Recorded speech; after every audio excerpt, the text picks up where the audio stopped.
પણ ઘણા લોકો સેમ ટુ સેમ આવું જ કરતા હોય છે કે આવો જ એન્યુઅલ ફંક્શન કરે અને એમાં સાયરામ પણ હોય. આ ડાયલોગ એ જ હોય, ગીતો એ જ હોય, અરે ટેગલાઈન એ હોય. ઇવન મારી સ્કૂલમાં યજ્ઞ શરૂ થયા. સિસ્ટમમાં યજ્ઞ તો ગુરુકુળની પરંપરામાં હતા આપણા. યજ્ઞ કઈ મેં ઇનોવેટ નથી કરેલા, પણ સિસ્ટમની અંદર, સ્કૂલની અંદર રોજ યજ્ઞ થાય એવી હું ગેરંટી સાથે કહી શકું કે કદાચ સૌરાષ્ટ્રની મારી સ્કૂલ હતી અને હજી છે. તો કેટલા બધી સ્કૂલની અંદર યજ્ઞ શરૂ થયા.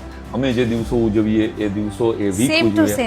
અમે તિલક વીક ઉજવું લાસ્ટ યર. હમણાં તિલક કે બચ્ચાઓ ખાલી તિલક કરે, એને ઠીક લાગે એવા તિલક કરે, અરીસા ગાઈ છે. તો અમે જેવી ડોક્યુમેન્ટરી બનાવીએ એવી જ ડોક્યુમેન્ટરી બને. ઇવન ધો મારો તમે બ્રાન્ડિંગનો ફોટો જોયો હશે તો હું પેન પકડીને ઊભો છું આવી રીતે, બરાબર. ભાઈ તો મારા આવી રીતે કોઈ કીધું ત્યારે મેં પાડેલો એવો જ ફોટો રાખીને ઘણા સ્કૂલના ફોટા પણ પડાવે. તો કેટલાક લોકોને, તને પણ એ પ્રશ્ન થશે કે કોપીરાઇટના ઇશ્યુ આવવા જોઈએ, તને શું તારું? એટલે મને ટુ બી વેરી ઓનેસ્ટ, કદાચ મારા જેવું કોઈ બોલવાની ટ્રાય કરે તો લોકો પકડી પાડે કે ભાઈ આ તો કાજલ જેવું જ બોલે છે. તમારા જેવું કોઈ કરવાની ટ્રાય કરે તો લોકો કે આ તો નચિકેતા જેવું જ કરે છે. પણ એ જ નચિકેતા સ્કૂલને જે લોકો એવું કહે છે કે આ તો નચાવે છે, આ લોકો તો આ કરે છે, ઈ જ સ્કૂલને આજે તમે ફોલો કરવા બેઠા છો, તો આને એઝ અ પ્રાઉડ લેવું કે કોપીરાઇટમાં લેવું કે કેવી રીતે? મને એમાં ગૌરવ થાય હંમેશા.